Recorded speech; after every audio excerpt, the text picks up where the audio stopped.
Buenos días, doctores, ¿cómo están? Muy buenos días. Buenos días, doctor Nelson. Doctor, Buenos días, doctor. Buenos días, Doc.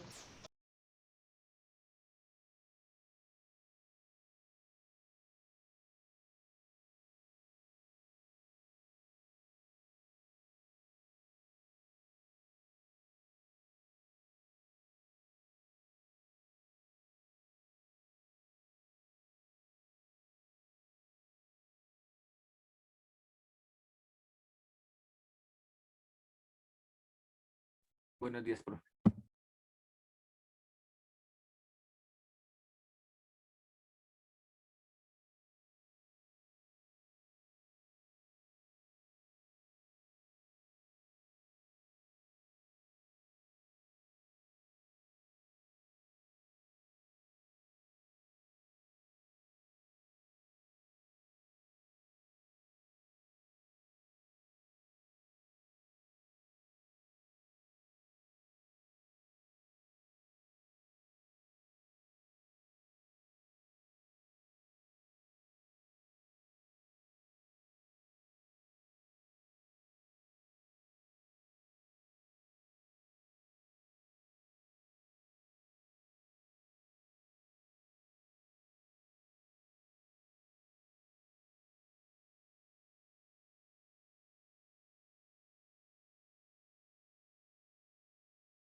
Bueno, doctores, ayer quedamos en falsedad inocua y falsedad burda, ¿sí?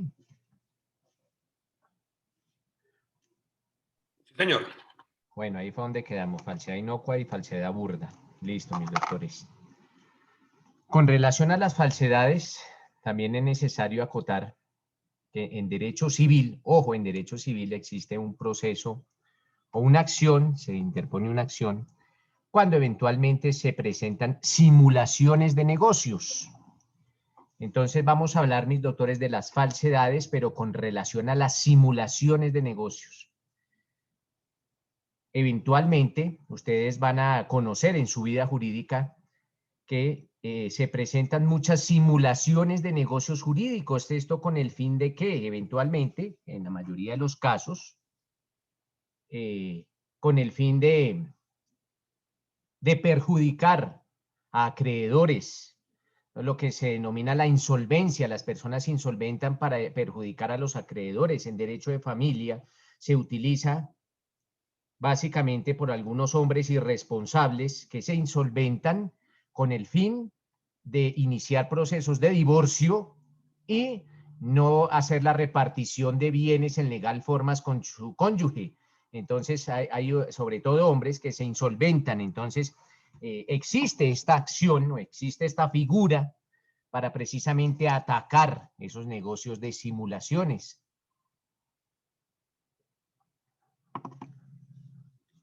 Inicialmente, pues tenemos que indicar que una simulación es un contrato jurídico celebrado entre dos o más personas, pero el objetivo, mis doctores, de ese contrato jurídico es fingir ese acto jurídico. Ese es el objetivo, fingir un acto jurídico, pero fingirlo frente a terceros. Como les decía, y lo que se busca en la mayoría de los casos es insolventarse frente a terceros por algunas obligaciones que se tengan, ya sean oficiales o ya sean privadas. En ocasiones también se utiliza la simulación para evitar trámites futuros, esto es, para evitar futuras sucesiones. Entonces, se simulan negocios. Un ejemplo, el padre tiene dos hijos, uno matrimonial, el otro extramatrimonial, y finge un negocio en el cual le vende su único bien a uno de sus hijos, con el fin de perjudicar al otro en esa eventual sucesión.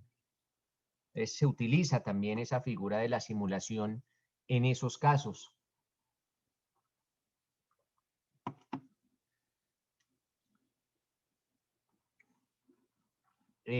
Como requisitos de los negocios de las simulaciones, tenemos que pues es un acuerdo simulado entre dos o más personas mediante la realización de un contrato jurídico.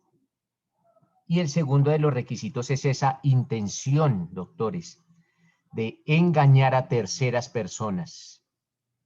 No siempre las simulaciones se realizan con fines delictivos. No siempre. Existen varias clases de simulaciones de negocios jurídicos, mis doctores. Javier, ¿tiene alguna acotación? Doctor Nelson, buenos días y para todos los presentes. Simplemente, doctor, para no solamente escucharlo, sino también seguirlo, ¿en qué artículo podemos revisar eso del Código Civil? ¿Usted lo tiene presente? Código General del Proceso, si no estoy mal, en el artículo 572. Perfecto, era eso, muy amable. Código General del Proceso.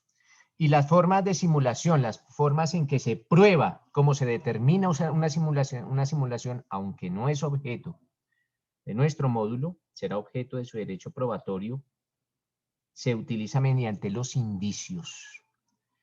Los abogados mediocres, ustedes no, pero los mediocres, en ocasiones indican que es difícil probar simulaciones. No, es excesivamente fácil probar simulaciones.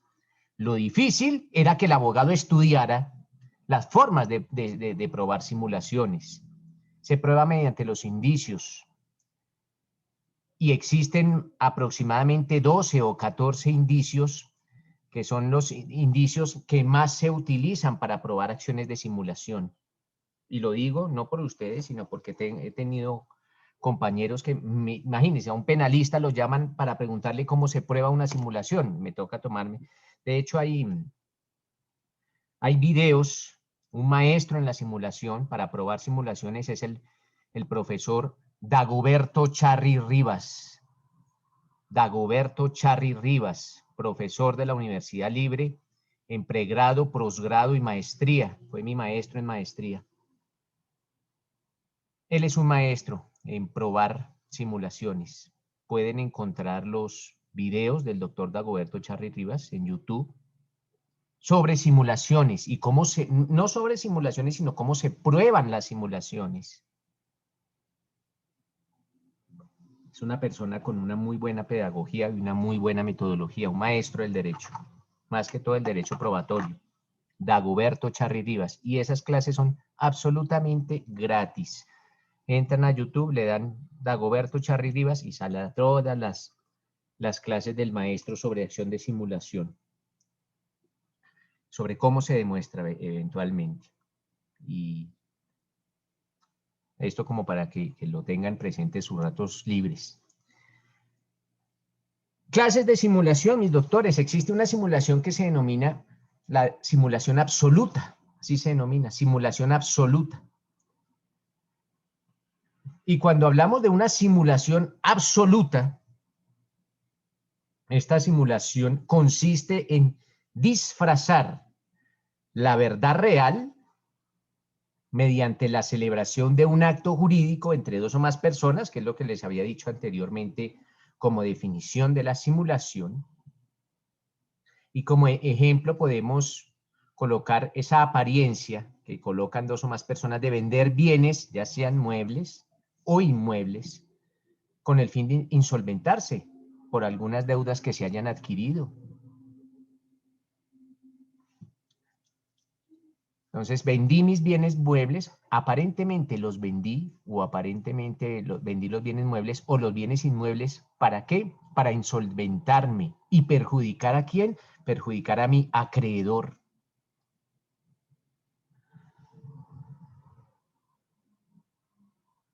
Existe otra clase de simulación que se denomina la simulación relativa.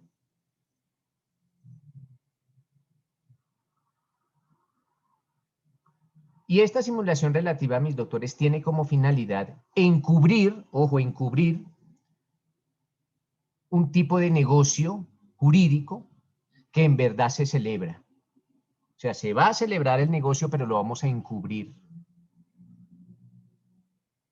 El negocio es real. El negocio es legalmente aceptado.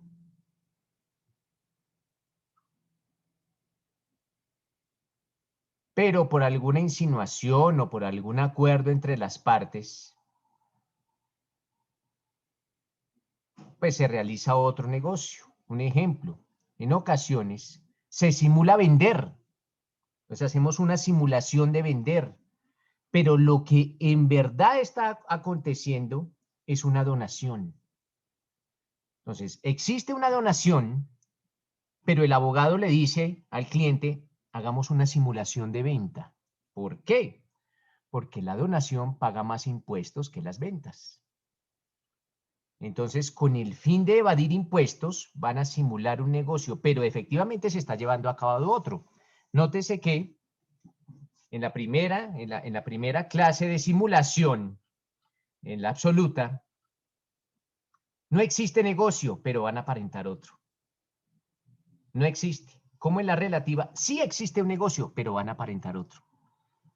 Entonces, en la primera, A le vende a B, con el fin de que A es insolvente y el acreedor de A no ataque esos bienes, pero nunca se los vende. Es una simulación, negocio simulado. Y en la segunda, en la relativa, lo que existe es una donación. A le está donando algún bien a B, pero van a fingir una venta. ¿Con qué fin? Pues precisamente con el fin de pagar menos impuestos. Diego, lo escucho. Buenos días, profesor. Buenos días. Profe, yo tengo una pregunta sobre eso. Por ejemplo, es así, hay cosas que, por ejemplo, uno compra un apartamento. Entonces, cuando compra el apartamento, dice que el apartamento vale 100 millones de pesos, pero como el banco presta el 70% del valor del inmueble, entonces mucha gente coge y le sube el valor para que le presten el valor del apartamento. Entonces, le colocan 150 y todas las cosas. Ahí habría una simulación. No, no habría simulación. No habría simulación porque efectivamente se está realizando el negocio. Eventualmente habría una falsedad en documentos, ¿no? Eventualmente, Sí, porque lo que porque, está plasmando en el documento es falso. Eso no son los valores. Eventualmente podría haber una falsedad. Pero simulación no hay porque efectivamente el negocio sí se está haciendo. Cuando hay simulación es cuando el negocio es aparente. El negocio no existe. En el caso que usted va a vender su casa para que el banco no se la remate, por ejemplo, o un acreedor que le firme una letra, pero usted se la vende, lo que en la gente del común se denomina las escrituras de confianza, se denominan así. Usted le vende a un hermano o a alguien de mucha confianza, pero usted sigue con el bien, es suyo, pero es para insolventarse. insolventarse, sí, insolventarse. O alguien le va a donar, que en la relativa, alguien le va a donar a Diego una casa, pero se da cuenta Diego que los impuestos por donaciones son muy altas, entonces fingen una venta. Porque O, profe, por ejemplo, en los divorcios, cuando, por ejemplo, que alguien haga un divorcio, entonces, por ejemplo, Exacto. que liquidación en cero. Entonces, por ejemplo, si tienen su apartamento, tienen su casa y liquidan en cero. Pero mire que aquí no se está perjudicando a terceros. Las simulaciones siempre buscan perjudicar a terceros. Mire, puede pasar que el bien mueble, el señor lo venda antes del divorcio. ¿Para qué? Para hacerse con ese dinero y que ese bien no entre a formar parte del divorcio. Pero ahí sí estamos perjudicando a un tercero. ¿A quién? A la cónyuge. Porque la cónyuge no va a recibir el 50% de ese bien inmueble porque el señor ya lo vendió antes. Eso pasa mucho antes de los divorcios o pasa con los acreedores también. Son simulaciones. En el caso que nos dice Diego, pues básicamente lo que se están es plasmando falsedades, pero con otros fines, no son fines ilícitos. Con otros fines, pagar menos impuestos o hacerse al préstamo del banco porque no se tiene la cantidad de dinero de la cuota inicial o qué sé yo. Entonces, básicamente podría hablarse de una falsedad, pero no de una simulación. Listo, gracias, profe. Vale, Javier. Doctor, si yo hago la compra de un inmueble de 200 millones. Digamos, el valor es lo de menos para el ejemplo.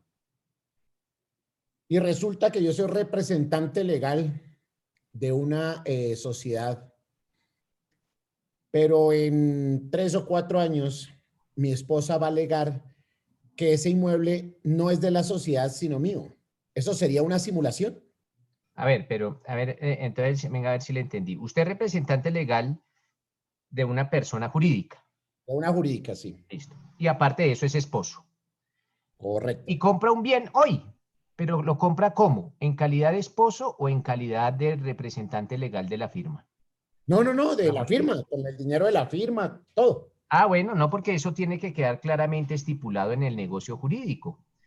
La mujer no podría atacar, o la cónyuge no podría atacar eso mañana en un proceso, porque usted estaba obrando era como representante legal de la persona jurídica, no estaba obrando como parte de la sociedad conyugal, estaba hablando de otra sociedad. Entonces no podría alegarse, a menos que esa persona jurídica también fuera fruto o fuera producto de la sociedad conyugal. En ese caso sí, porque puede ser que usted funde la empresa con su mujer y compre la empresa, pues la mitad de todo lo de la empresa es de mujer, pero si usted es aparte, si usted es representante legal aparte, un negocio completamente aparte, pues entonces podría tecar. Ujú. Ujú. Perfecto. O sea, no haría parte como tal de esa masa patrimonial, no. Exactamente. Porque usted Mm. lo hizo aparte, lo hizo en función, ya tocaría mirar qué participación tiene usted, si llega a ser socio, porque el hecho de que sea representante legal no quiere decir que sea socio de la empresa. El No. representante legal en A mi ocasiones es ejemplo un, no soy socio, doctor. claro, en ocasiones el representante legal es un empleado. ¿De quién? De los dueños. Es de empleado de los dueños. Yo soy dueño y nombro allá un gerente o un representante legal. Y ese representante legal, con mi dinero, porque yo soy el dueño de la empresa, puede comprar bienes o incluso venderlos. Entonces, él está haciendo uso de mi dinero en virtud de su desempeño como representante legal de mi empresa. Entonces, no podría entrar a la masa sucesoral, salvo pues en esos eventos que le decía Javier. Entonces, les Perfecto. decía a mis doctores que existe esa otra clase de simulación que se denomina la simulación relativa, que se está ocultando un negocio, pero efectivamente se está llevando a cabo otro. Entonces, ¿para qué cito las simulaciones? Porque en ocasiones, mis doctores, en ocasiones,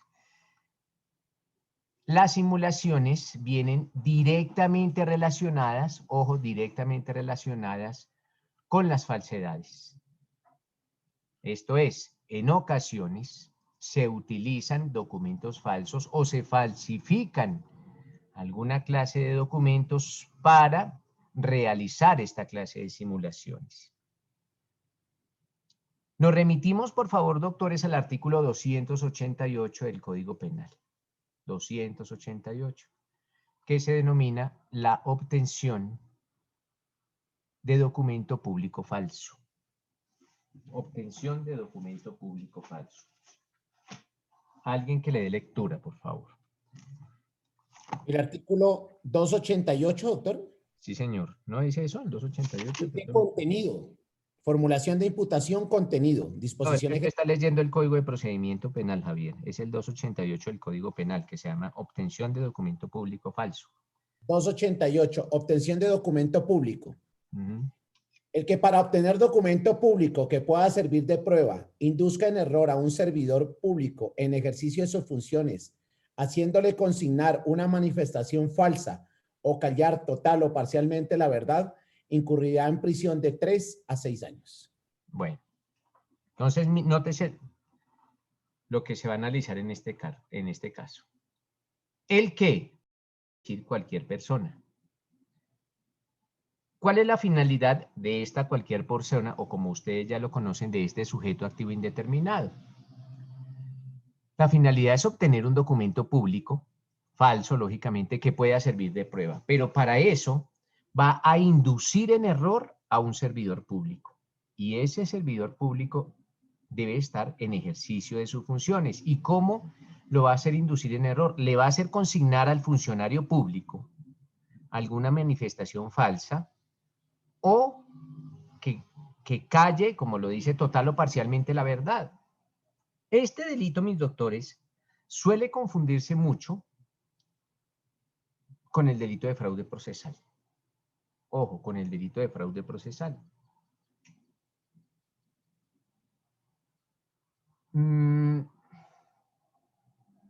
Alguien, por favor, que el delito de fraude procesal y de una vez vamos indicando cuáles son las eventuales diferencias entre este delito y el fraude procesal. El fraude procesal está Artículo consagrado. 182. Sí, artículo no, ¿no es el 453?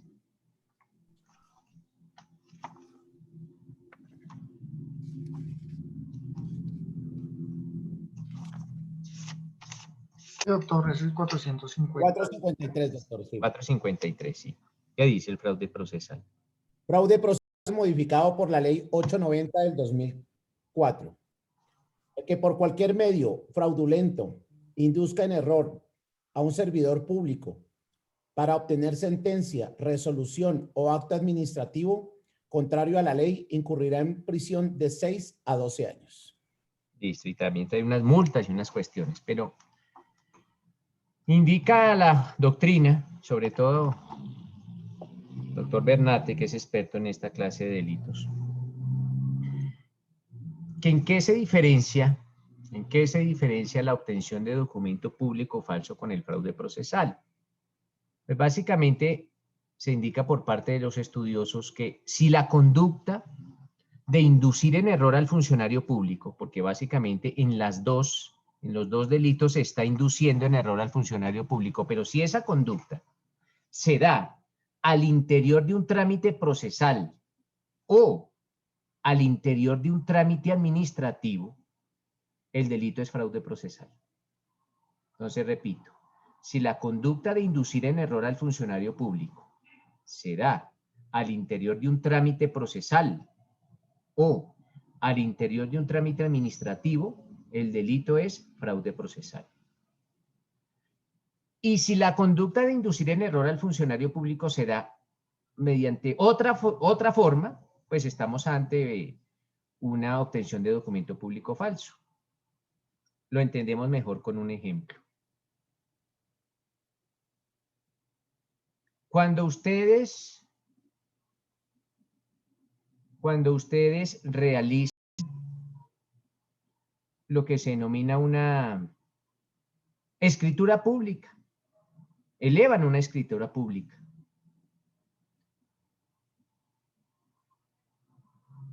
y la llevan a una notaría. El hecho de dar fe por parte del notario no es un trámite ni jurídico, ni es un trámite ni procesal, ni administrativo, es un trámite normal. No se da al interior de un proceso. Entonces, en ese caso, estaríamos ante la obtención de documento público falso.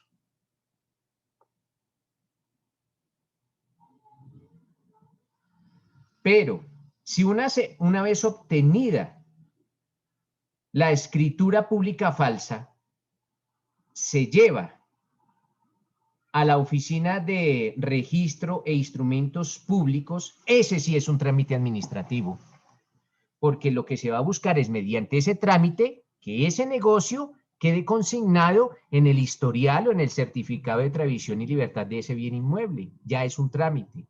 Entonces, en ese caso, estaríamos ante dos delitos. El primero, el que se cometió en la notaría, y el segundo, el que se comete al interior de la Oficina de Registro de Instrumentos Públicos buscando que se plasme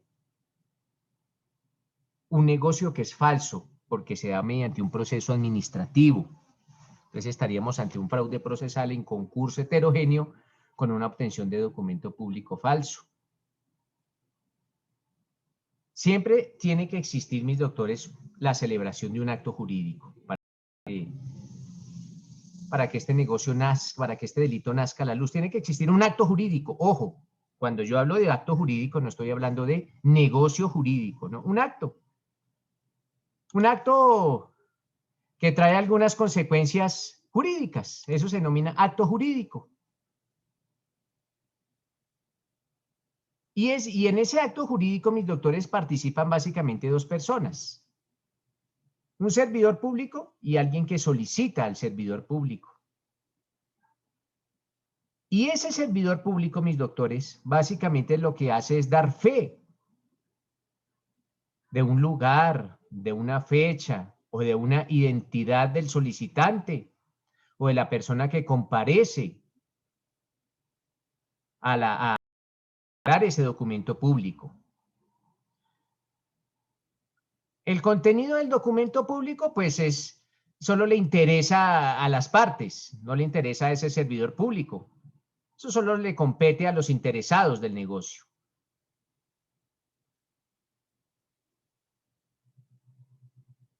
Esa conducta se puede llevar a cabo por una acción. Esto es cuando esa manifestación falsa está plasmado en ese documento y genera algunos efectos jurídicos.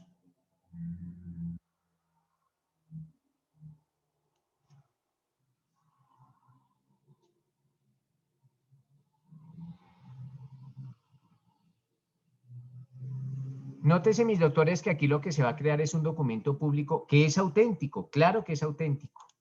Es completamente auténtico el negocio, el documento. No se está falseando. Pero el contenido es contrario a la verdad. ¿Por qué? Porque el particular fue donde el funcionario público y le hizo consignar mentiras o le hizo dar fe sobre mentiras. Siempre, mis doctores, que hablemos de este delito de obtención de documento público falso, hablaremos que por parte del funcionario público no hay dolo. Pues el servidor público no actúa con dolo. Él es engañado por parte del particular. El particular engaña al servidor público. El servidor público no tendrá ninguna responsabilidad porque no actuó con dolo.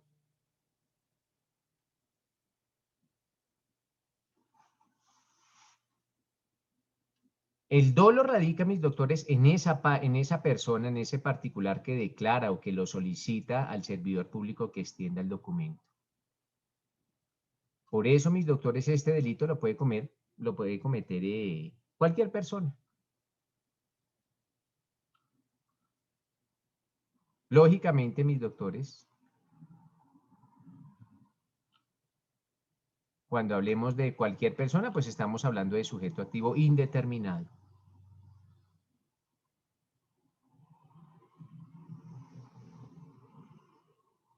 Zulma. Doctor, buen día. Una pregunta, este tipo de pues, actos o delitos, ¿cuánto tiempo tienen para poderse probar? O sea, ¿hay un lapso que de pronto caduquen? Bueno, nos vamos a remitir para responderle a Zulma. Espérate un momento, Zulma, nos vamos a remitir. Si no estoy mal, al 82 o al 83 del Código Penal, Zulma. ¿Tú lo tienes ahí a la mano?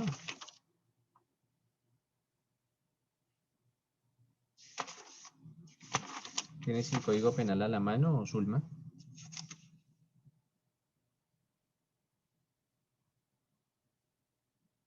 ¿Sí? ¿Qué artículo, doctor? El 82 y el 83. 80. Básicamente es el 83.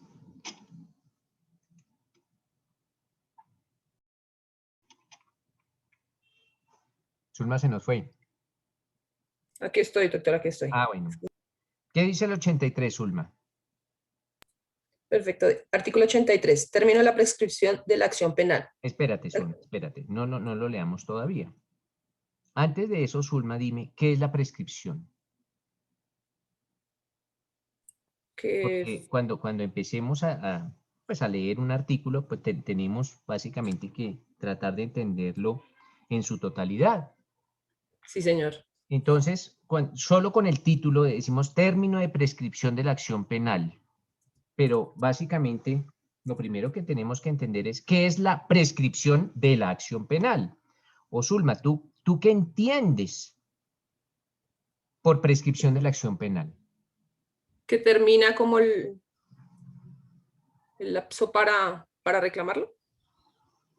Para reclamar, ¿qué? El derecho reclamar la acción o demostrar de pronto la acción de que de que estaba mal ejecutado el proceso? Mire, básicamente, Zulma, la prescripción es un castigo. Eso es una prescripción, un castigo. Es un castigo. Espérenme ya un momentico. ¿Sí?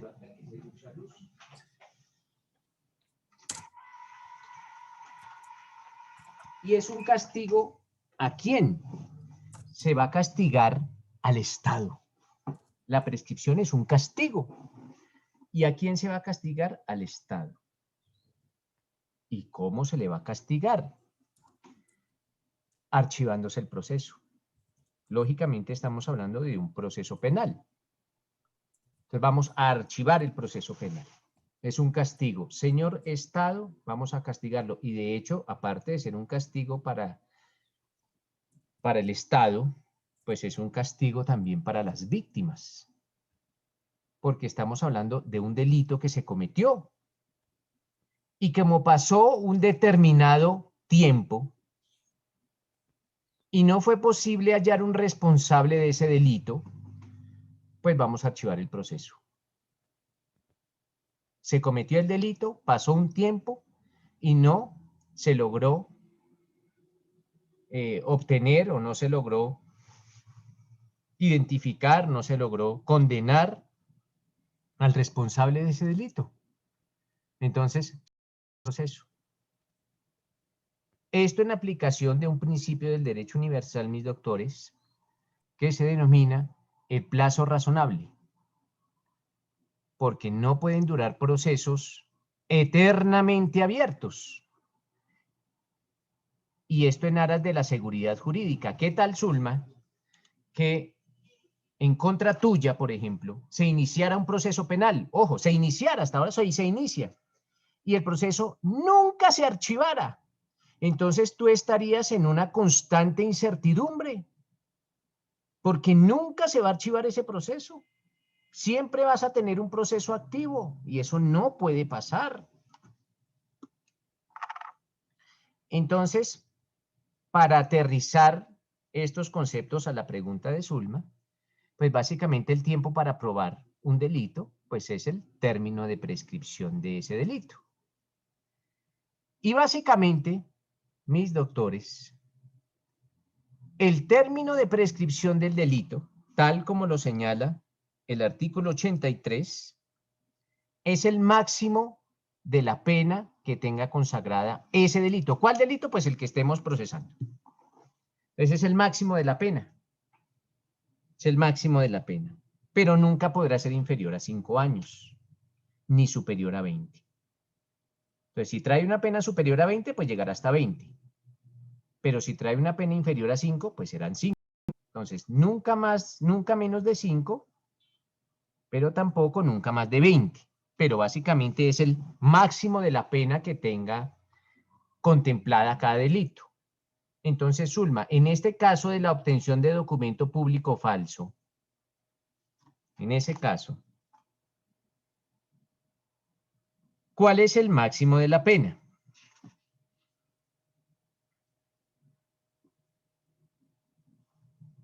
El del 288.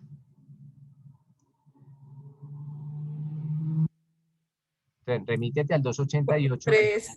3 años a 6 años. Entonces, ¿cuál es el máximo, Zulma? Los 6 años de la pena que Claro, indica esa es la pena el máxima, delito. 6 años. La pena máxima, ¿sí? Claro, esa es la pena máxima, 6 años.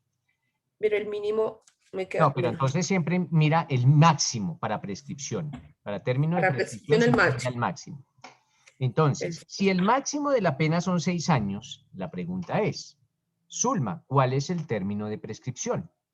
6 años. Son 6 años. Entonces ya Ok. sabes que el término para que cuando se comete el... Bueno, esto es, a ver cómo les explico, la prescripción es como un reloj. Entonces, cuando se comete el delito, empieza una cuenta regresiva, por ejemplo, una cuenta regresiva. Y esa cuenta regresiva, en este caso, son 6 años. Si han pasado 6 años y no se logró identificar al responsable y condenarlo, pues el proceso se archiva. El proceso se archiva por prescripción. Y ese archivo es definitivo. Nunca nadie podrá volver a desarchivar ese proceso. O lo que se denomina en derecho, ese archivo hace tránsito a cosa juzgada material, así se denomina. Eso quiere decir que eso es palabra de Dios, ese archivo. Nadie nunca lo podrá archivar. Eso se denomina hace tránsito a cosa juzgada material. Lógicamente, existirán otras prescripciones. Algunos delitos tienen unos términos de prescripciones más altos, excepcionales, los delitos de lesa humanidad, que tienen unos términos de prescripción de 30 años. Los delitos sexuales tienen otra prescripción, que es 20 años después que el menor, bueno, los delitos sexuales contra menores de edad, que es 20 años después que el menor de edad cumpla su mayoría de edad. Por ahí está cursando un proyecto o algo de volver imprescriptibles los delitos contra menores de edad sexuales. Pero básicamente ese es el término de prescripción. ¿Listo? O lo que tú llamas el término para aprobar es el término de prescripción. ¿Vale? Gracias, doctor. Perfecto. ¿Qué nos dice Kevin? Muy buenos días para usted y para las demás personas que se encuentran presentes. De acuerdo con el artículo 83, señala que la prescripción de la acción penal es de 5 años y máximo de 20, ¿cierto? Sí, pues eso lo dice el 83. Sí, señor. Digamos, cuando hay circunstancias de agravación punitiva, en ese caso no prescriben 5 años, sino ahí se tendrían contado los 20. No, cuando existen circunstancias de agravación, por ejemplo, un delito, por ejemplo, el delito de, cualquier delito, el delito X, claro, o el delito de hurto. El delito de hurto trae consagrada una pena de un mínimo y un máximo. Entonces Kevin tiene un delito de hurto, está estudiando un delito de hurto y va a determinar el término de prescripción. Si el hurto es agravado, pues la pena aumenta, tanto en su mínimo como en su máximo, tal y como lo indica el artículo 241 del Código Penal, que es el que nos habla de las circunstancias de lo que se denomina el hurto agravado, es el 241. Entonces, si sube el mínimo y sube el máximo, entonces, Kevin, usted va a tener ante sí un nuevo máximo. Y ese máximo, ese nuevo máximo, no es del delito base, no, sino el nuevo máximo que le arrojó como resultado de la operación matemática, que fue aumentarle las 3/4 partes al mínimo tal y como lo consagra el artículo 241. Ese nuevo máximo va a ser ese nuevo término de prescripción. Pero nunca podrá superar los 20 años. Si le diera eventualmente más de 20 años, por ejemplo, en el homicidio, nótese que en el homicidio agravado del artículo 104 del Código Penal, hay una pena mínima de 400 meses y una pena máxima de 600 meses. Y 600 meses son más de 20 años. Entonces, en el homicidio agravado, el término de prescripción será 20 años, porque nunca podrá ser superior a los 20 años. Perfecto, doctor. Ahora, en la segunda pregunta que tengo, de acuerdo con el artículo 288, lo voy a hacer a base de un ejemplo. Digamos, yo trabajo para la policía, por decirlo así. Entonces, pues una persona, digamos, los dos nos pusimos de acuerdo pues para continuar una manifestación o lo que me señala el artículo 288.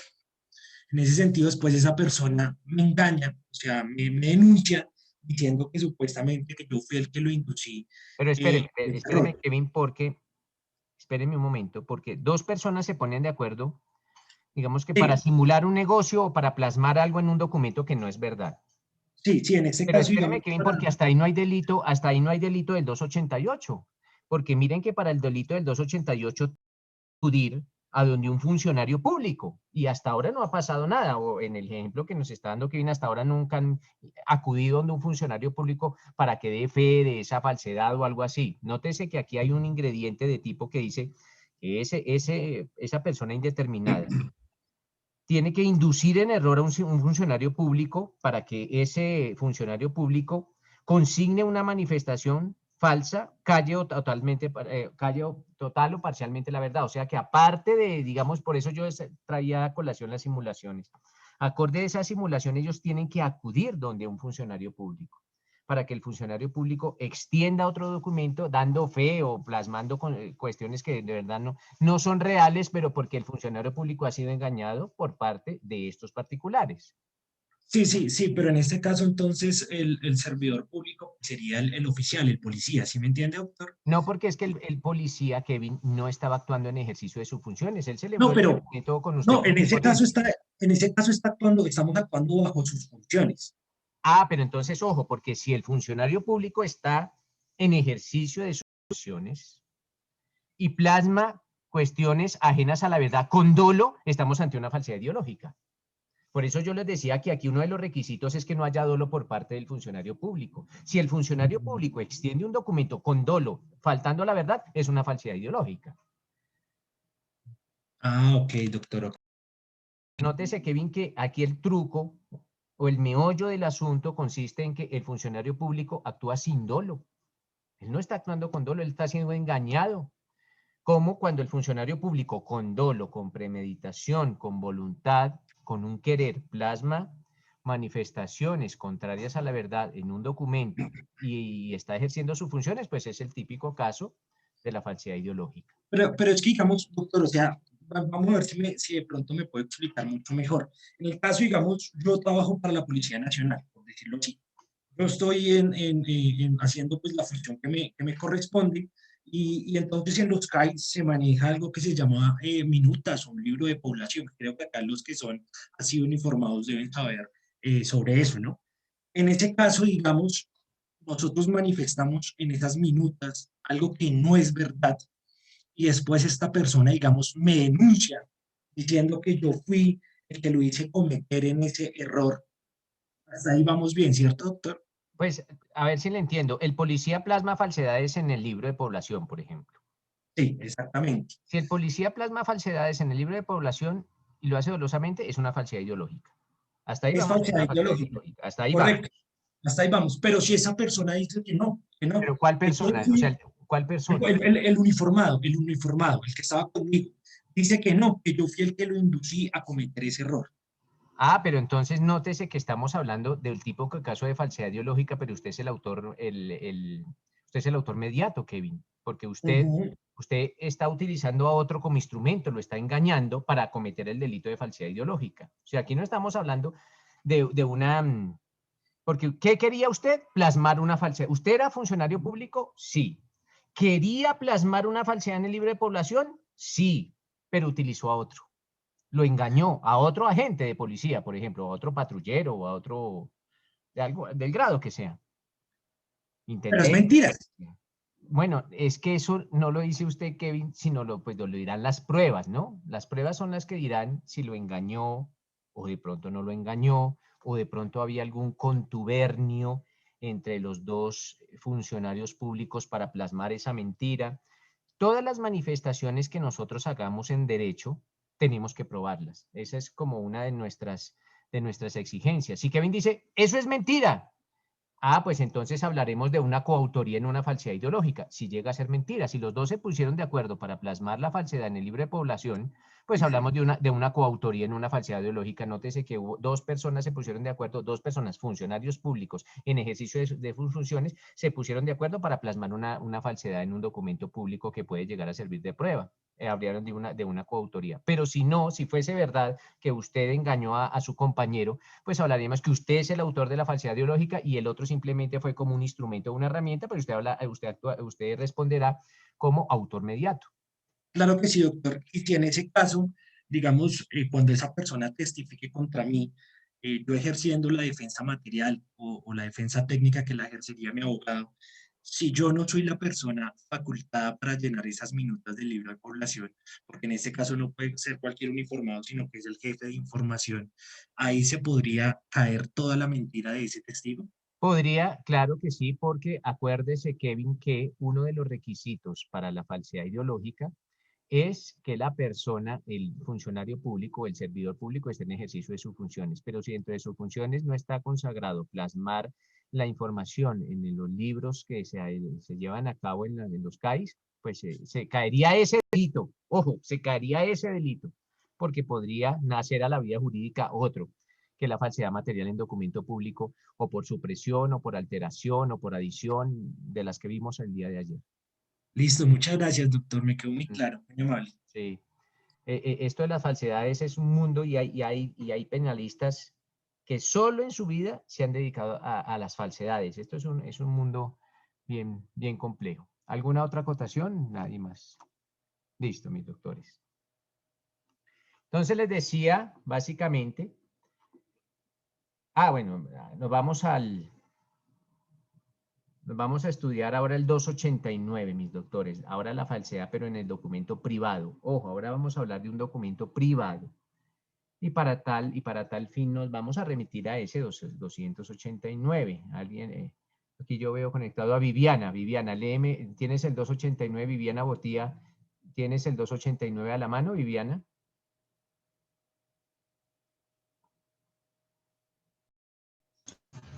Sí, doctor. Por favor. Falsedad en documento privado. El que falsifique documento privado que pueda servir de prueba incurrirá, si lo usa, en prisión de 1 a 6 años. Gracias, Viviana. Nota. Ok. Sigue, por favor. La pena está en la presente norma fue aumentada por el artículo 14 de la Ley 890 del 2004, en la tercera parte respecto del mínimo y en la mitad respecto al máximo, respetando en todo caso el máximo de la pena privativa de la libertad. Vale, perfecto, gracias. Entonces, nótese, mis doctores, que de lo que vamos a hablar en este caso, es de un documento privado. Y pues básicamente, y puede sonar muy coloquial o muy simple, pero el documento privado es el que no tiene las características de ser un documento público. Esto es, que no ha sido elaborado por un funcionario público en ejercicio de sus funciones. Entonces, cuando el documento no haya sido elaborado por un funcionario público en ejercicio de sus funciones, pues hablaremos de un documento privado.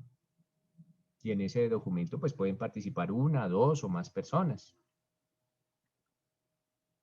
Nótese, mis doctores, que también lo que se busca proteger en este delito es esa fe, pero la fe privada documental. Y la fe privada documental es esa confianza que debe tener la sociedad o esa confianza que debe tener la comunidad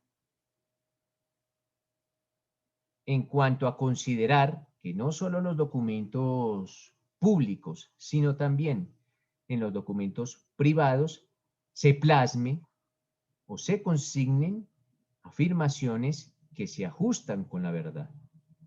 Eso es lo que se denomina la fe privada documental, esa confianza que debe tener la ciudadanía o esa confianza que debe tener la comunidad en el sentido de estar seguros que las atestaciones o las afirmaciones que se plasman, no solo en los documentos públicos, sino en los documentos privados, se ajustan a la verdad. Es una confianza que debe tener esa ciudadanía. Y precisamente cuando se realizan algún atentado contra esa confianza o contra esa fe de la ciudadanía, pues se castigan esta clase de conductas. Cuando hablamos de una falsedad en documento privado, mis doctores, hacemos alusión a dos clases de falsedades. O la falsedad material del documento privado, y aquí siempre vamos a hablar, mis doctores, de un documento privado, o la falsedad material del documento privado, o la falsedad ideológica del documento privado.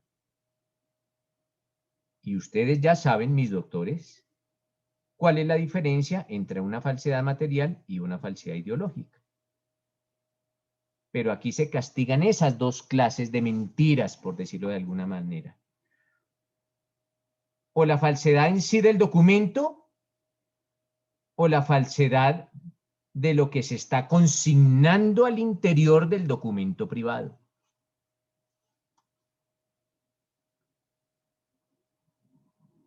Para que esta conducta sea delito, o para que esta conducta sea digna de castigo, o como lo dicen los penalistas, para que esta conducta sea punible, se requieren dos momentos. Primero, que se lleve a cabo esa falsificación material o la falsificación ideológica del documento privado. Ojo, que se realice o la falsedad material o la falsedad ideológica del documento privado. Ese es el primer momento que se requiere para que esta conducta sea considerada como delito. Pero se requiere además el uso de ese documento. Por eso es muy claro el artículo 289 en decir, si lo usa. Nótese que ese artículo 289 tiene plasmada esa expresión, si lo usa. O sea que aparte de la falsedad material y aparte, material o ideológica del documento privado, se necesita usarlo. Por eso trae consagrado esa expresión, si lo usa. Si no lo usa, no es delito. Se requieren esos dos momentos obligatoriamente. No solo la estructuración de la falsedad material o de la falsedad ideológica en el documento privado, esto es, o que se realice un documento público falso totalmente en su integridad, en su materialidad, o que se plasmen mentiras en un documento privado. Esa es la falsedad material o la falsedad ideológica. Pero aparte de eso, que ese documento se use. Entonces se necesita ese otro momento. Y básicamente, ¿cómo podríamos nosotros determinar el uso? ¿Qué es el uso? Pues básicamente es la incorporación de ese documento en el tráfico jurídico, siempre y cuando, lógicamente, ese documento privado pueda servir de prueba.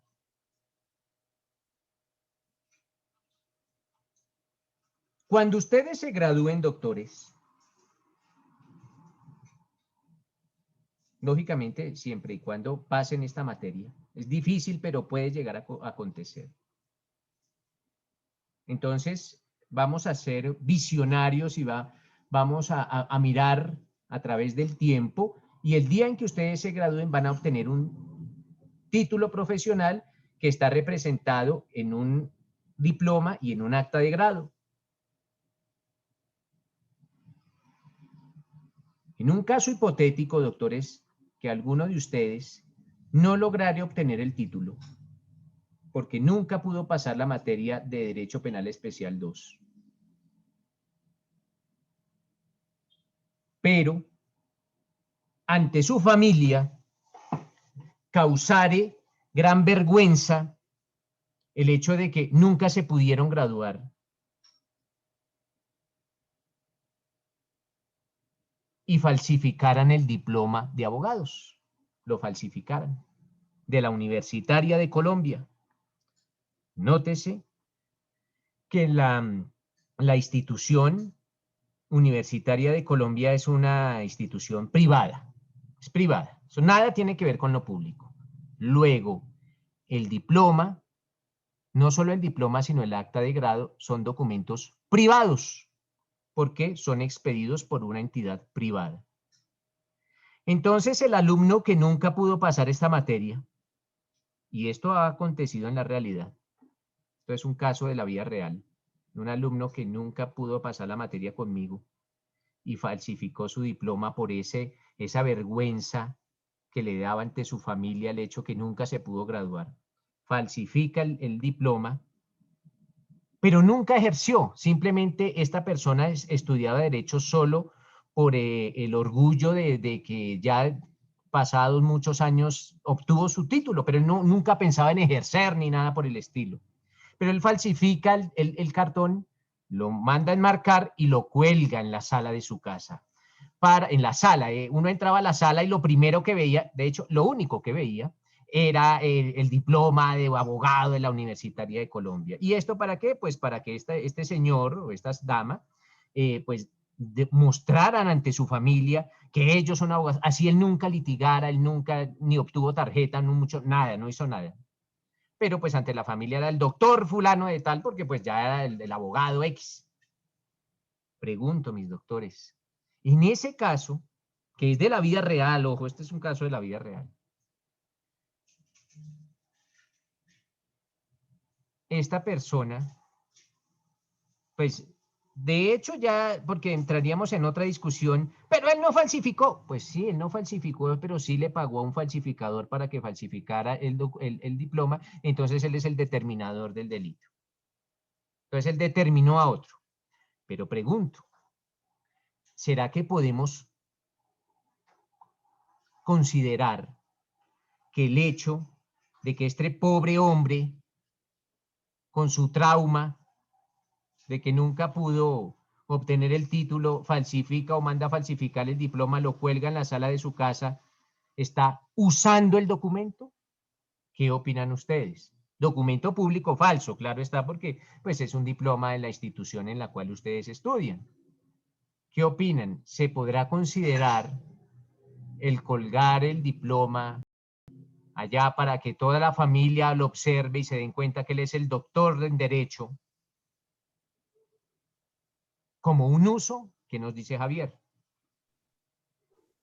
En mi apreciación, considero que el hecho de colgarlo en la sala de la casa, en la habitación o en donde lo guste, no está inmerso como tal, ¿cierto? Porque no lo está usando, lo está descolgando, lo está exhibiendo, ¿cierto? Para acrecentar el ego. Pero pues no, a la medida que no lo use, no estaría dentro de la falsedad en documento privado. Listo, Javier, pero ¿cuándo lo usa? Cuando de pronto ese título, ¿cierto? Lo lleve, por ejemplo, a la defensa técnica de alguien. Sí, bueno, Si lo usa. utilizaría de pronto la tarjeta profesional. Pero acuérdese, Javier, y la respuesta está buena, pero acuérdese de todas y cada una de mis palabras. El uso es la incorporación en el tráfico jurídico. Así se denomina. La incorporación en el tráfico jurídico. Cuando este señor use el documento para incorporarlo en el tráfico jurídico, por ejemplo, y la respuesta es buena, aquí no hay uso, para adjuntar esa copia de ese diploma en una hoja de vida, optando para un puesto, o para un concurso de méritos, qué sé yo, o para acreditar la calidad de abogado. Ahí sí lo incorpora el tráfico jurídico. Y la respuesta es efectiva. Este señor, o como le diría Javier, para alimentar su ego o para demostrar efectivamente que pudo terminar la carrera, lo colocó allá en la sala de su casa, pero nunca se graduó. Entonces aquí hablaremos. ¿Que efectivamente existe una falsedad? Claro que sí, en la calidad de terminador, pero le faltó ese ingrediente del delito, que es su uso. Entonces, la conducta es parcialmente, solo cumplió el primer de los pasos, que es que existió la falsedad, pero faltó el uso. Y si falta el uso, no hay delito. No hay delito. ¿Qué nos dice Efraín? Doctor, buenos días, compañeros, buenos días. No, era ratificar lo que dijo el compañero y lo que dice usted, o sea, mientras este diploma no entre en circulación, no se afecte a nadie, pues simplemente está ahí, entonces no se está cometiendo ningún delito porque a nadie se está afectando con esto. Ejemplo, pues que él lo pusiera también en circulación, digamos, al Consejo Superior de la Judicatura, porque como los abogados estamos sujetos a que se pase el diploma y el acta al Consejo Superior de la Judicatura para la expedición de la tarjeta profesional, entonces ahí sí se estaría cometiendo el delito una vez el Consejo Superior de la Judicatura realice la revisión y cruce con los listados que envía la Universitaria de Colombia y se dé cuenta que efectivamente esa persona no acreditó el título, inmediatamente lo remitiría a la Fiscalía por falsedad. Claro, aunque ahí habría otro delito, ¿no? Habría otro delito que es el fraude procesal, porque aparte de que él está utilizando el documento, está buscando que el Consejo Superior de la Judicatura cometa un error y le expida la tarjeta profesional. Y otra precisión, claro que sí hay, en ese caso, tal como le decía Efraín, ya cuando ustedes quieran optar por su tarjeta profesional, no solo van a necesitar la tarjeta, el diploma auténtico y el acta de grada, no, ahora a ustedes les van a exigir otro documento, que va a ser la certificación de que pasaron el examen de estado. Ojo, la certificación que pasaron el examen de estado. Si nunca pasan el examen de estado, que es un examen supremamente difícil, nunca podrán obtener su tarjeta profesional. Ojo con eso. Ojo con eso porque ustedes ya se van a ver enfrentados ante ese gran reto. Pasar ese examen. Pasar el examen de estado. O si no, nunca podrán tener el título, sí, pero no podrán tener la tarjeta profesional, no podrán obtener su tarjeta profesional por cuanto no superaron satisfactoriamente ese examen de estado.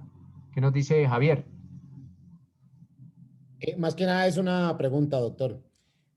Para el ejemplo que estamos estudiando, que acaba de dar usted, pueda que lleguemos a ser titulados, ¿cierto? O sea, seríamos togados, pero no podríamos ejercer la profesión al Sí, no no tener la podrían- tarjeta. exacto, no la podrían ejercer nunca. ¿Es correcta la interpretación? Sí, señor, claro, podrán ser abogados, pero no ejercer. O sea, abogados sí, pero no pueden ejercer, no pueden ostentar su tarjeta. En eso tienen que ahondar. Yo no soy experto en ese caso, no he estudiado ese decreto a profundidad, pero tienen que estudiar hasta cuántas veces pueden presentar ese examen. Porque pues el hecho de que lo pierdan a la primera no quiere decir que ya nunca van a ser abogados y que perdieron su dinero, todo el dinero invertido en la universidad. No creo que existen un número de veces que pueden presentar el examen, pero entonces esto va a requerir de ustedes mucho esfuerzo. Uno de los ganchos de la Universidad, de la Universitaria de Colombia es que no existen, uno de los ganchos con los que atraen a los estudiantes es que no existen los preparatorios. Que los preparatorios es un suplicio y una tortura. En mi caso, duré 2 años haciendo los preparatorios después de que terminé mis materias. Y fue muy duro, pero uno de los atractivos, digamos, o de los ganchos es ese. Pero viene ese otro reto, y ustedes saben, no sobra decirlo, que para ustedes efectivamente va a ser un reto. He tenido la oportunidad de dialogar con algunos maestros que los contrataron para realizar las preguntas de ese examen. A ellos les pagan por pregunta realizada. Creo que son 25.000 pesos por cada pregunta que hagan. Y son profesores de la Universidad Nacional de Colombia. Las preguntas no son nada fáciles, porque son preguntas con distractores. Entonces, van a haber 2 o 3 respuestas que son muy parecidas a la verdad, pero solo hay una verdadera. Entonces, ojo con los distractores, ojo con los distractores. Hay muchos distractores en esas preguntas. Entonces, les recomiendo que primero que estudien como nunca han estudiado y que tengan en cuenta mucho los distractores, por favor, porque los van a ver. Kevin. Doctor Nelson, qué pena. Una pregunta, ¿la puedo formular? Pues claro que sí, para eso está aquí, hombre Javier. Doctor, ¿estaban pensando modificar o cambiar al Consejo Superior de la Judicatura? ¿Lo hicieron o no?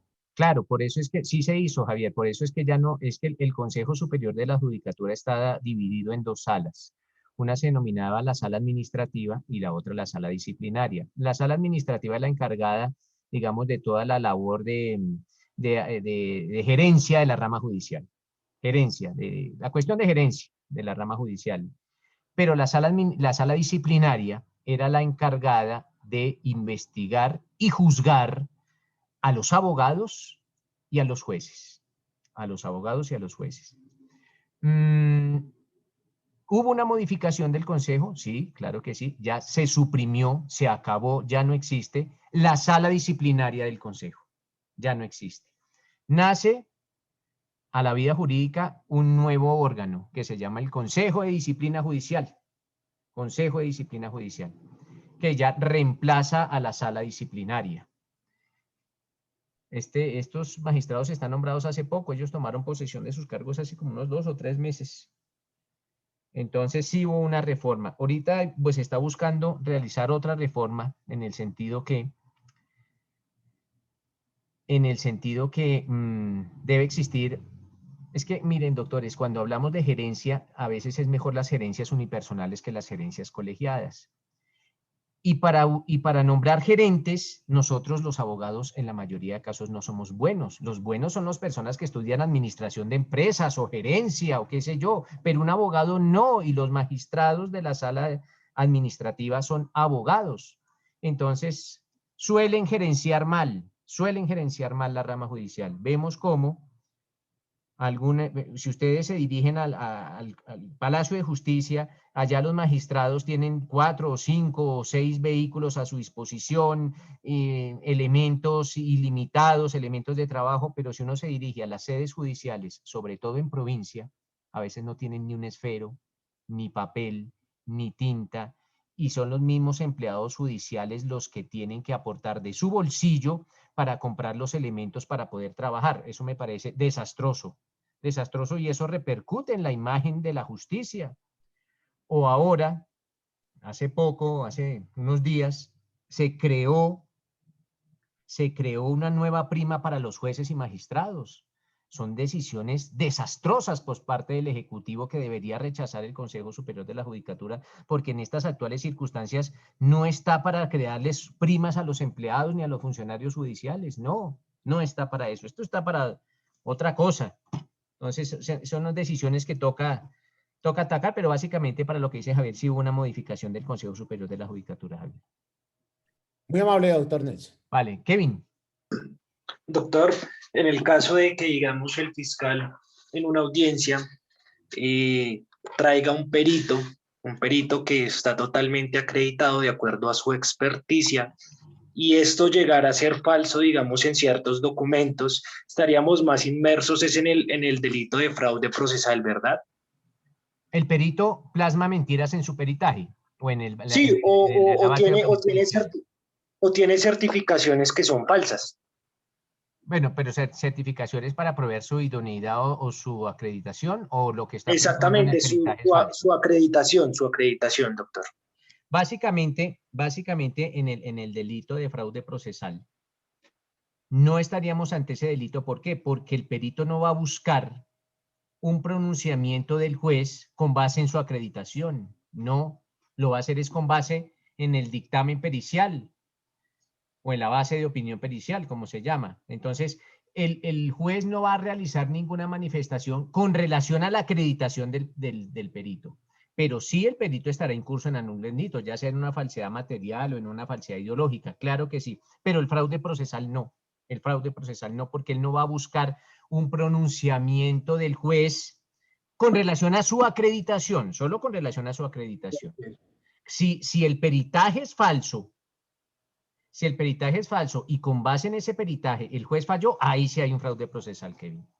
Y en ese caso el fraude procesal iría dirigido hacia ese perito y también hacia el fiscal, ¿no? Porque el fiscal fue el que lo trajo. Depende si el fiscal sabía que el peritaje era falso. Siempre con base en eso. Si el fiscal sabía que el peritaje era falso, pues claro, podremos hablar de una coautoría. Si no, pues solo incurrirá el perito.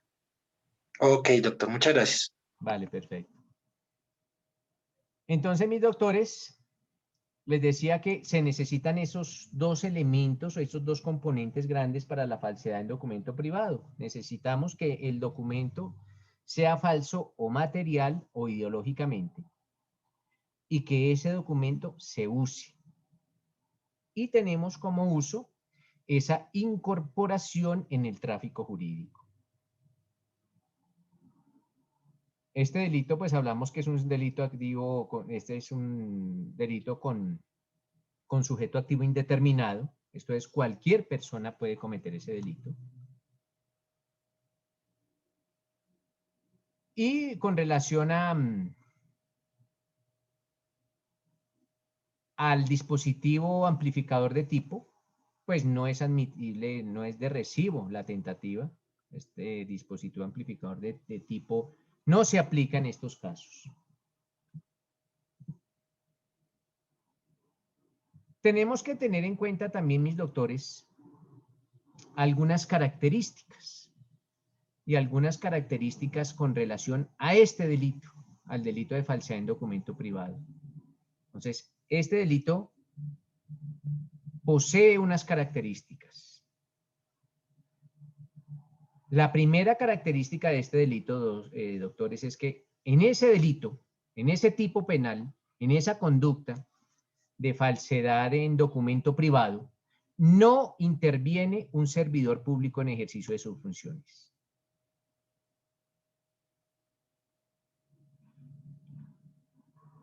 Ese documento, como segunda característica, ese documento privado debe tener un autor conocido o conocible. Cuando hablo de autor conocido es que exista el nombre o la firma o la rúbrica. Y cuando hablamos de autor conocible, pues hablamos que a veces por la trazabilidad que se le hace a un mensaje de datos o a un video o a una grabación o a una fotografía, pues podemos saber quién lo realizó.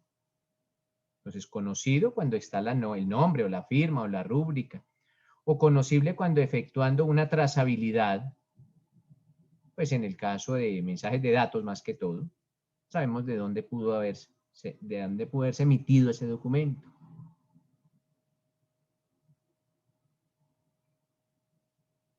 Ese documento debe contener una fecha. Si no contiene una fecha, por otros medios de prueba se deberá establecer cuándo nació a la vida ese documento. Esto con un fin probatorio. Necesitamos conocer una fecha, por lo menos ya sea porque esté plasmada en el documento o porque mediante otra prueba determinemos cuándo nació a la vida ese documento jurídico y cuándo fue incorporado al tráfico jurídico. ¿Para qué? Pues precisamente para lo que hablaba Zulma hace un rato, para la prescripción del delito.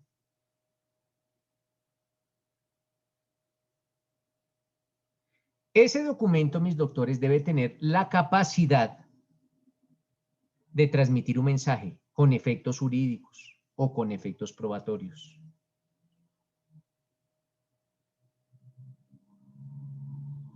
Repito, y téngalo muy en cuenta, se requiere el uso del documento.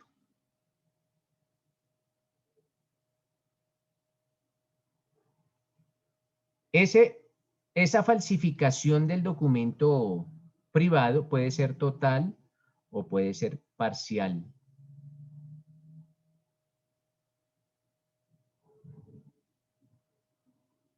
Y ustedes notan, mis doctores, que la pena que está consagrada en la ley para el delito de falsedad en documento privado, pues es una pena menor a la de la falsedad en documento público. Porque de los documentos públicos se tiene más confianza o se espera, tienen más fe pública que es auténtico. De los funcionarios públicos se exige un mayor nivel de ética y de compromiso en que sus actuaciones se ajusten a la verdad. Ese delito se puede cometer de varias formas, mis doctores, o se puede cometer de varias modalidades. Existen varias modalidades para la comisión de este delito. Una de ellas se denomina la falsedad en documento privado por creación material integral, ojo, falsedad en documento privado por creación material integral, o también se le denomina falsedad impropia. Así también lo van a encontrar, falsedad impropia.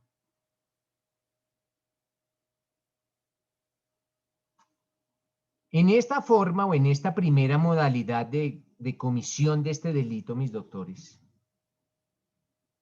la persona que comete el delito elabora, fabrica, construye materialmente y totalmente ese documento falso, privado.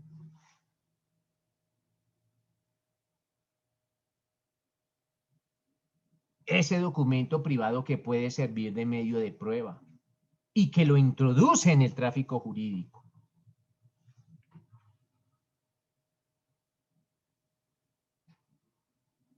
Un ejemplo.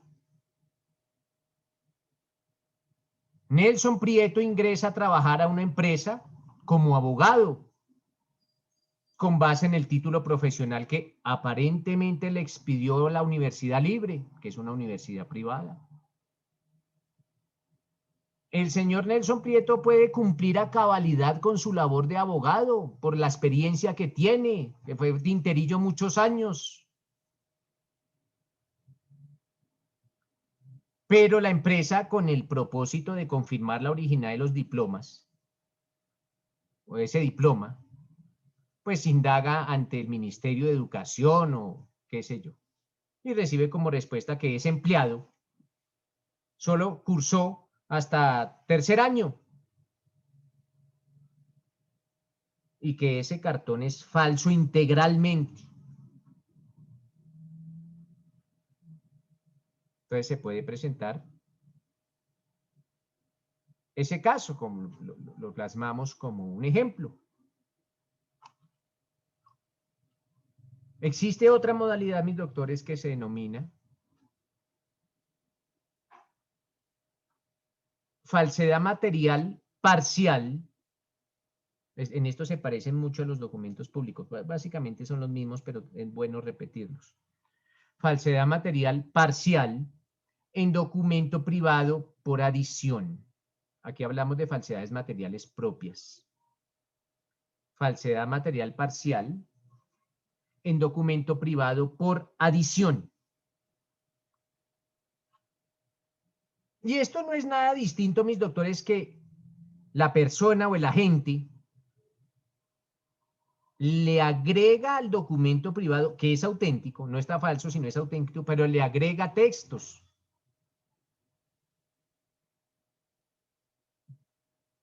Con efectos jurídicos probatorios, lógicamente.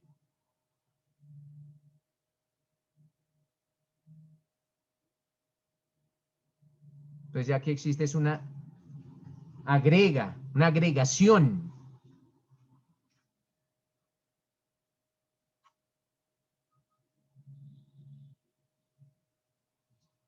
Un ejemplo.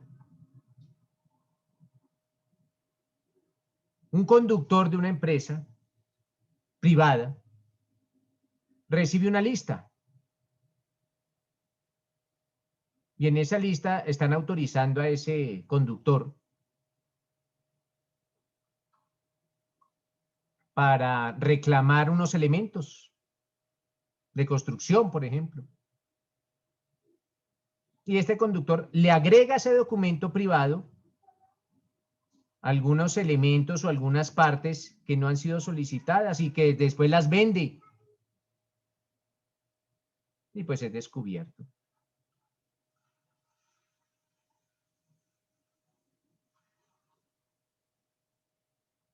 Existe otra forma, mis doctores, de comisión de ese delito que se denomina la falsedad material parcial. Ojo, falsedad material parcial en documento privado por sustitución. Y pues básicamente, tal y como lo vimos en el documento público, pues cuando estoy hablando de sustituir, estoy hablando que la gente o la persona que comete ese delito borra una parte literal del documento y en su lugar implanta una distinta, coloca otra distinta. Entonces borra y sustituye eso que borró por otro texto. Y siempre lo introduce en el tráfico jurídico. Entonces hablamos de la sustitución.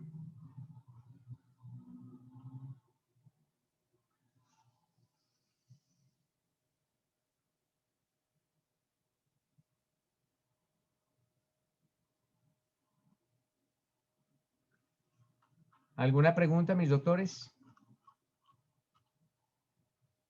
¿Todo muy claro o todo muy confuso? Bueno, entonces continuamos. Bueno, entonces tengamos en cuenta que este delito se puede cometer o la falsedad material o la falsedad ideológica. Y ya pues hablamos de falsedad ideológica. Es cuando se cambian atestaciones distintas o se consignan afirmaciones o manifestaciones distintas a la realidad en un documento privado. ¿Hablaremos de una falsedad en documento privado? Sí, pero una falsedad ideológica. Es una de las muchas clases.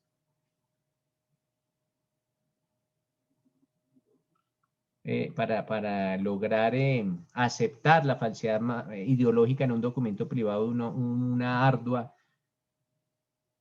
trabajo por parte de la Corte Suprema de Justicia, pero ya se acepta la falsedad material, la falsedad ideológica en documento privado. De pronto más tarde les envío unas últimas jurisprudencias que se han emitido sobre la falsedad ideológica en documento privado.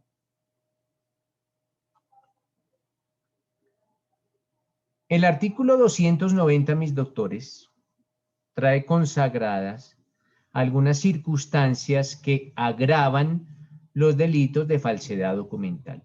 Entonces, son los delitos de falsedad documental.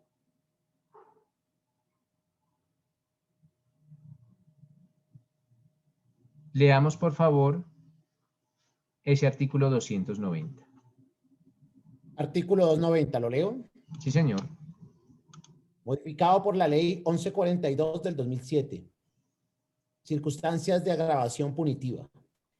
La pena se aumentará hasta la mitad para el copartícipe de la realización de cualquiera de las conductas descritas en los artículos anteriores, que usar el documento, salvo en el evento del artículo 289 de este código. Si la conducta recae sobre documentos relacionados con medios motorizados, la pena se incrementará en las 3/4 partes. Listo. ¿Qué nos dice esta circunstancia de agravación? Salvo la falsedad en documento público, ojos, salvo la falsedad en documento privado, perdón, salvo la falsedad en documento privado, o sea, sacando la falsedad en documento privado, cuando el documento se utilice, el documento falso se utilice, será una circunstancia de agravación. ¿Y por qué excluyen el documento privado? Porque el documento privado exige para que sea delito que lo usen. Si no se usa, no es delito. Entonces no podríamos decir, cometió el delito de falsedad en documento privado porque lo usó. Y es agravado porque lo usó. No, ¿cómo así? Entonces, dos castigos porque lo usó. No.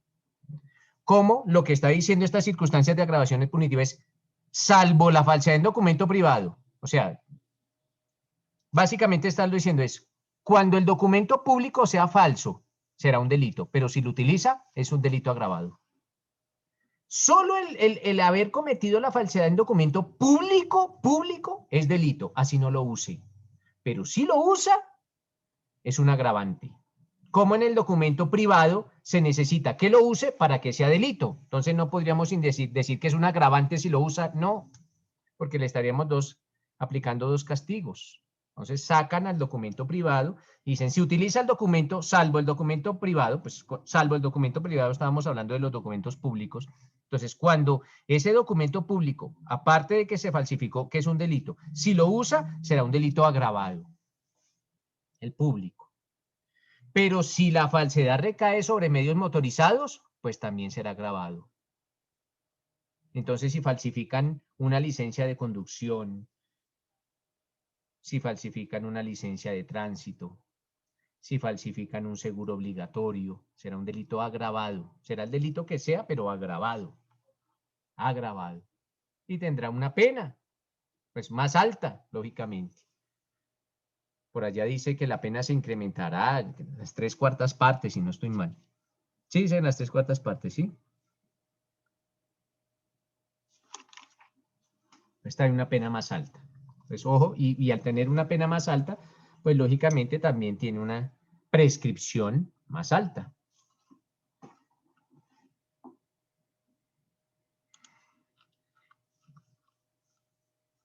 Remitámonos, por favor, mis doctores, al 291. Uso de documento falso. Ojo, uso de documento falso.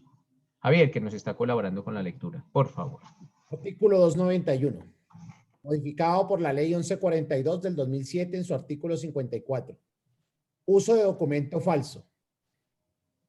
El que sin haber concurrido a la falsificación hiciere uso de documento falso que pueda servir de prueba incurrirá en prisión de 4 a 12 años. Si la conducta recae sobre documentos relacionados con medios motorizados, el mínimo de la pena se incrementará en la mitad. Listo, mis doctores. Entonces, nótese que en estos casos no estamos hablando ni del autor de la falsedad, ni del coautor de la falsedad, ni del determinador de la falsedad, no. Aquí lo único que sabemos es que existe un documento falso, espurio, y se está usando. Se está usando.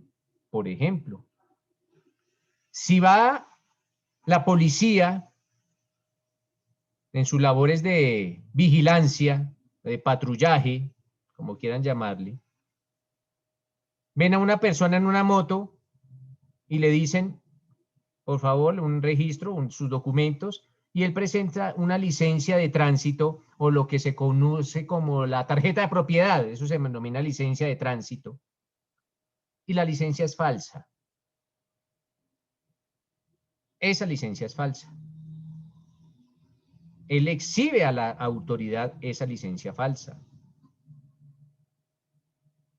Pregunto, en ese momento que es judicializado por parte de los agentes de policía, por los miembros de la policía, es judicializado.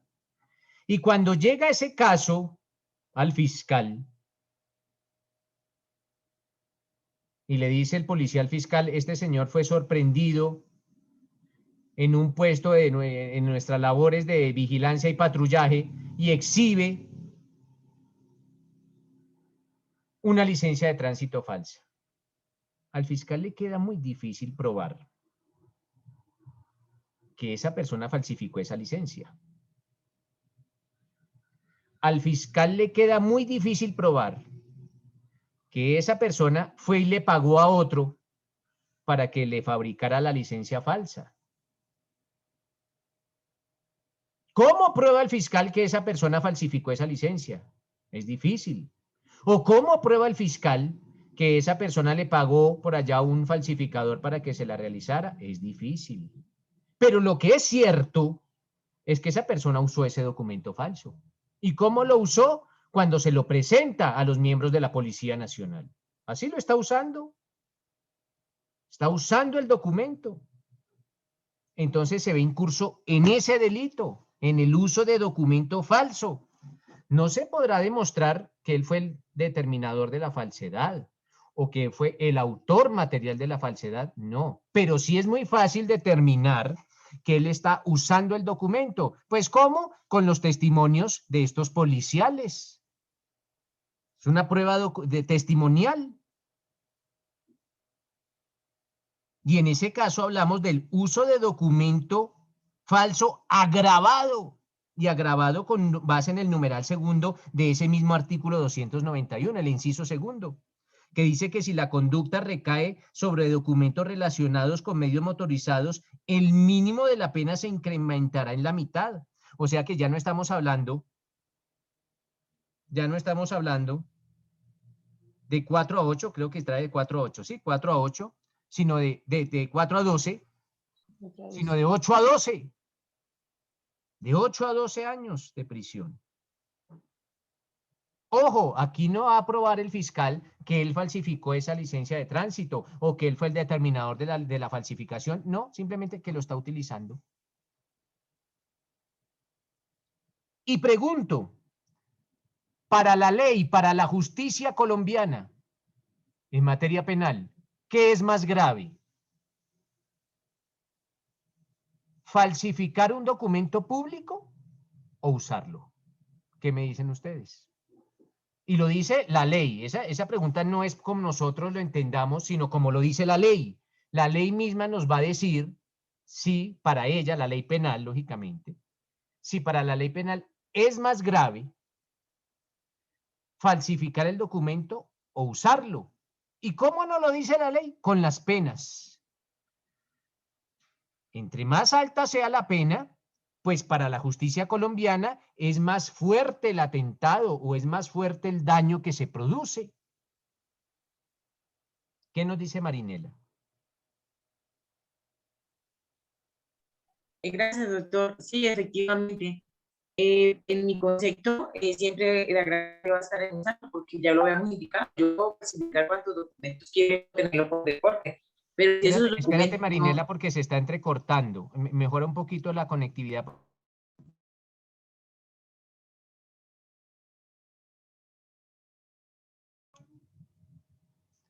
Ya estamos nuevamente, me sacó un momentico aquí de la clase. Ya estoy con ustedes nuevamente, ¿me escuchan? Sí, señor. Perfecto. Entonces les preguntaba a mis doctores, con base en el Código Penal, ojo, con base en el Código Penal,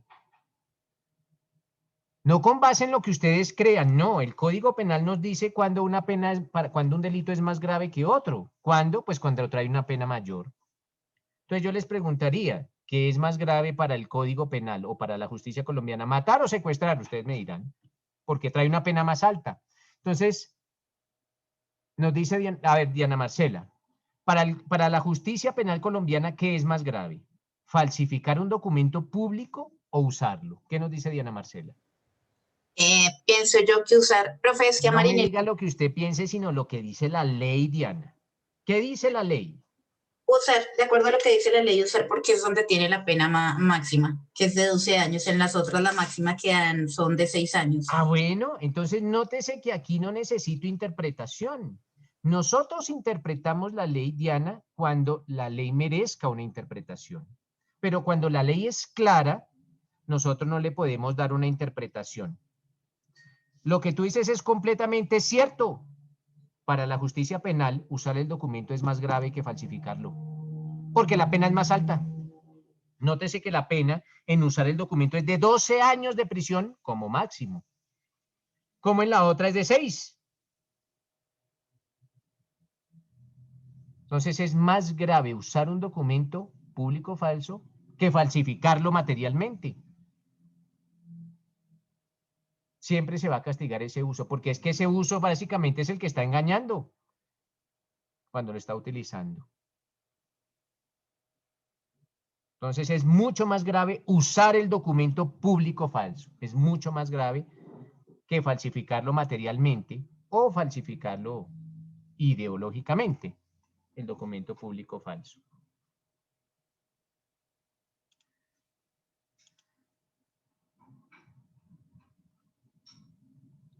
De ese uso de documento público falso, pues tengamos claro, mis doctores, que esa falsedad la hizo otra persona.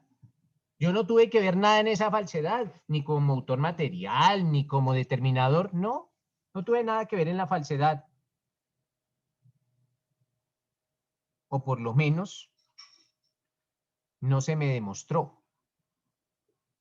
Diana, ¿alguna pregunta? ¿Ya puedo hablar, no? Claro, claro. Ah, bueno, muchas gracias. Aquí hay libertad de expresión. Doctor, lo que pasa es que no sé si de pronto es que mi código esté desactualizado o algo sucede, pero mi código dice que en la falsedad material de documento público, textual le leo, dice incurrirá en prisión de 3 a 6 años y entre paréntesis dice hoy 48 meses a 108 meses. Sí. ¿Señor? 108 es la máxima. 108 meses. Y abajo hablamos de 180 meses con si el servidor, la conducta fue realizada por servidor público en ejercicio de sus funciones. Ajá. Entonces, ahí sí sería más alta que el uso.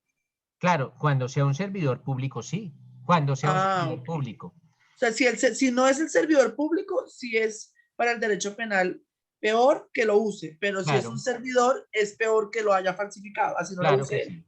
Claro que Muy sí. bien. Muchas gracias, doctor. Aunque ojo con eso, Diana, cuando usted tenga un caso ante sí, como defensora o como lo que sea, fiscal o jueza o lo que sea, y le imputen a una persona ese delito de falsedad material en documento público, se tiene que probar por parte de la fiscalía que esa persona o falsificó el documento o determinó a otro para que lo falsificara. Y es difícil, es muy difícil, pero se tiene que probar eso. Por eso casi siempre imputan es el delito de uso. Porque para el fiscal determinar que esa persona se tomó el trabajo de falsificar materialmente el documento es difícil. O para esa persona probar que fue por allá donde un tramitador y mandó a hacer el documento público es difícil. O que plasmó cuestiones distintas a la verdad en el documento es difícil. Pero es muy fácil probar el uso. Es muy fácil probarlo. Entonces, por eso les decía que en la mayoría de casos, lo que se imputa por parte de la fiscalía es el uso del documento público falso, porque es más fácil probarlo y de todas maneras va a tener una pena alta.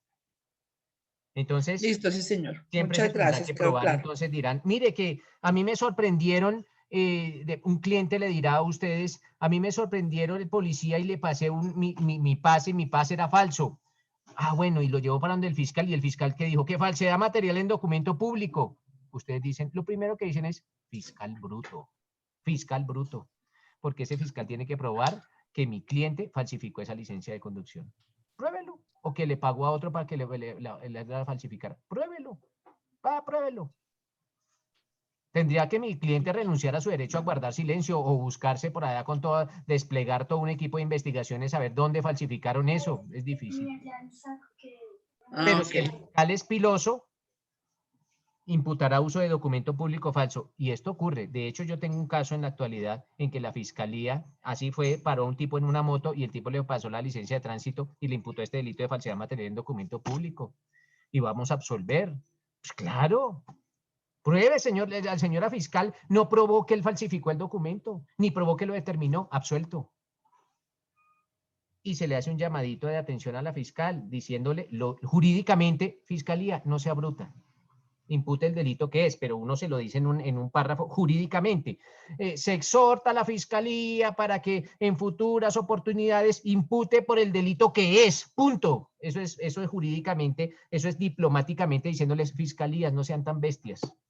Eso es lo que le estoy diciendo a la fiscalía, muy diplomáticamente, ¿no? Porque pues el lenguaje jurídico tiene que ser elegante, lo que se llama la elegancia juris. ¿Qué nos dice Wilson? Gracias, doctor. Bueno, vale. Profe, muchas gracias, profe. Y en el caso hipotético, digamos, yo hice toda la gestión para sacar mi licencia de conducción. Me entrega mi licencia de conducción después de tener todos los trámites normales para sacar ese documento. Y a mí me para la policía, me dicen, esta licencia es falsa, pero yo hice toda la gestión, hice todo, los cursos y demás cosas, y resulta que esa academia me emitió esa licencia falsa.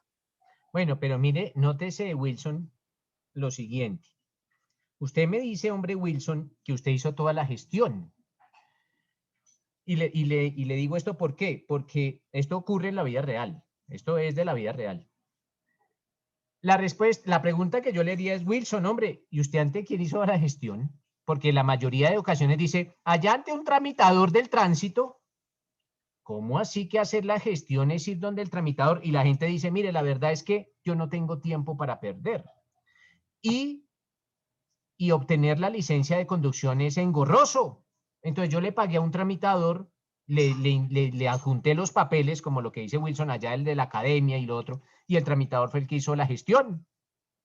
Entonces uno dice, bueno, ¿y hasta dónde la persona que acude a un tramitador tiene responsabilidad? En el caso que nos dice Wilson, que la culpa fue de la academia, que la academia emite un documento falso, la pregunta es, si ese documento era falso, ¿cómo se obtuvo la licencia de conducción? ¿Cómo se obtuvo? Porque si el documento es falso, no le hubiesen emitido la licencia de conducción. El hecho de que la policía le diga a Wilson que el pase es falso, quiere decir que ese pase no lo emitió la autoridad de tránsito, sino lo emitió por allá, quién sabe qué oficina.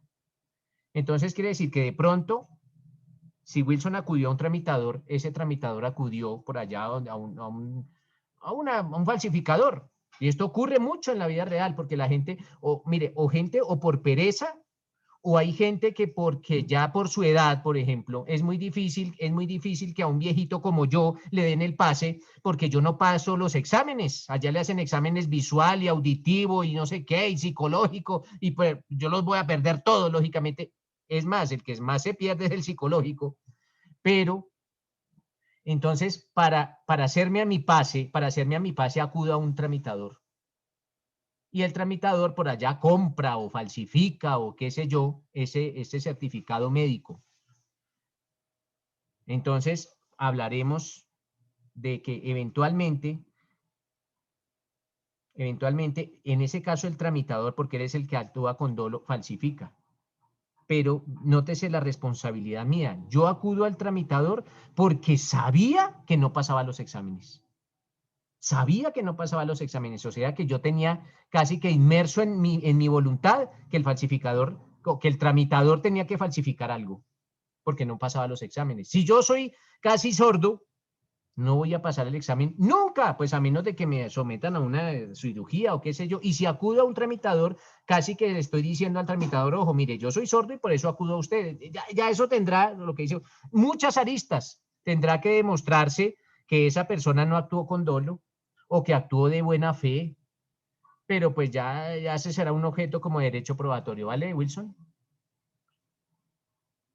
Muchas gracias, profe. Vale, Diego. Profe, yo tengo un caso, pero que no sea licencia de tránsito. Por ejemplo, los visitaxis. Nosotros para darle salida a los ¿Los visitaxis. qué, Diego? Visitaxis. Ah, ya. Por ejemplo, para darle salida a los visitaxis, ellos tienen que tener un cartoncito o como una tarjeta de propiedad que compraron el vehículo. No les piden ninguna entidad ni nada de las cosas, sino donde compraron su bicicleta les tienen que dar un cartoncito. Ahí los tramitadores que usted dice para lo quemado o los otros de al lado, cogen y las venden a 10.000 pesos, a 10.000 a 15.000 pesos. Y ellos, independiente que eso uno sabe que es más falso que cualquier cosa porque la compraron y uno sabe esas cosas, lo entregan más las improntas del vehículo para darle las salidas.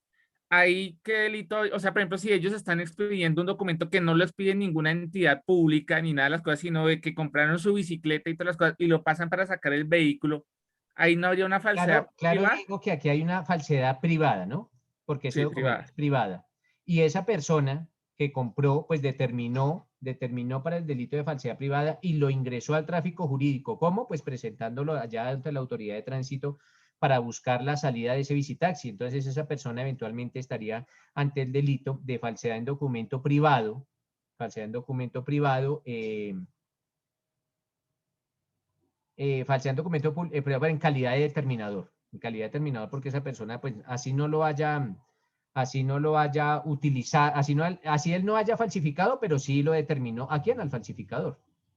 Sí, pero digamos que, por ejemplo, sí habría como un delito como tal, ¿cierto, profe? O Sí, sea, sí. claro que sí, Diego, claro que lo hay. Listo, Vale, gracias. mis doctores. Entonces, espero que haya sido esta clase de su agrado. Nos vemos el día de mañana y les deseo un feliz resto de día. Doctor, muchas gracias. Doctor, feliz tarde. Gracias, doctor. Feliz tarde. Gracias, Doc. Gracias, doctor, muy amable.